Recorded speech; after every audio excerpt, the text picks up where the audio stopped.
The forest had always seemed alive, but tonight it felt malicious, as though the trees themselves were watching, whispering secrets only they understood.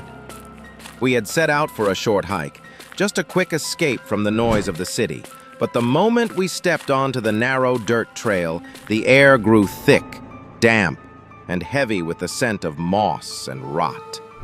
Sunlight had long since vanished, leaving only slivers of pale moonlight filtering through the gnarled branches, casting shadows that writhed across the forest floor. At first it was subtle. A misplaced rock here, a tree that didn't seem familiar there. But soon, the trail began to twist unnaturally. Every turn we took led us deeper, yet no matter how many times we retraced our steps, the path we had come from was gone, swallowed by undergrowth that seemed to grow before our eyes. Panic started to bubble as the forest seemed to respond to our fear, the wind rustling through the leaves in a pattern that mimicked whispered words we couldn't understand, and distant cracks of snapping branches that always came from behind us, though when we turned, nothing was there. One by one, the forest closed in, trees arching over the path like skeletal arms, roots clawing from the earth as if to trap us.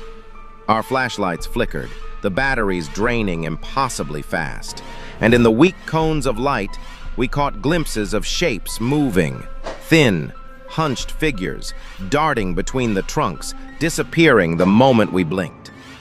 The air grew colder, damp mist rolling in from nowhere, curling around our ankles like invisible fingers, tugging at us, slowing our steps, making the forest seem endless. Every attempt to find a landmark, the old oak, the creek, the fallen log, ended in confusion.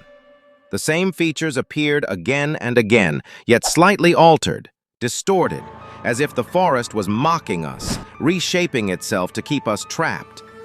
Shadows began to detach from the trees, creeping along the underbrush, flickering at the edge of vision, and every time we called out to each other, the voices returned distorted, echoing laughter or pleading screams that sounded uncannily like our own. Hours, or maybe minutes, passed, time losing all meaning until we found a clearing illuminated by the silver glow of the moon, and in the center, a single trail marker, old and rotting, pointing in the direction we thought was the way out.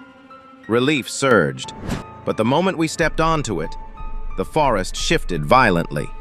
The trees seemed to stretch, the trail twisted behind us, and the marker vanished into thin air. It was then we realized we weren't just lost. The forest didn't want us to leave. It was alive in a way we could feel in our bones, reshaping itself to trap us, feeding on our confusion, our fear. Every instinct screamed to run, yet running only led us deeper into the maze, and each sound, the snapping of a twig, the distant howl of an unseen creature, the whisper of leaves brushing against one another, was amplified, mocking, guiding us further into its endless corridors. Our lights went out entirely, and in the pitch black, we could feel the presence of the forest closing in, pressing against our skin, brushing cold leaves against our faces, murmuring our names over and over until we weren't sure if they were real or just echoes in our minds. We stumbled blindly, tripping over roots that seemed to appear from nowhere, falling into puddles of black water that reflected nothing but darkness, and everywhere, the trail moved.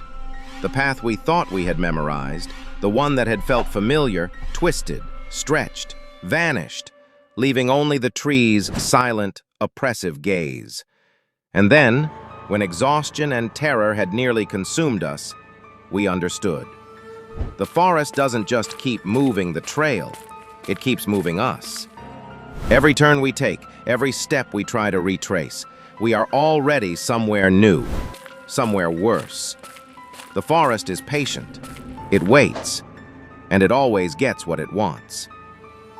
As we huddled together, shivering, listening to branches scraping like claws and leaves whispering our fate, the darkness pressed closer, and the trail we had so desperately hoped would lead out simply disappeared.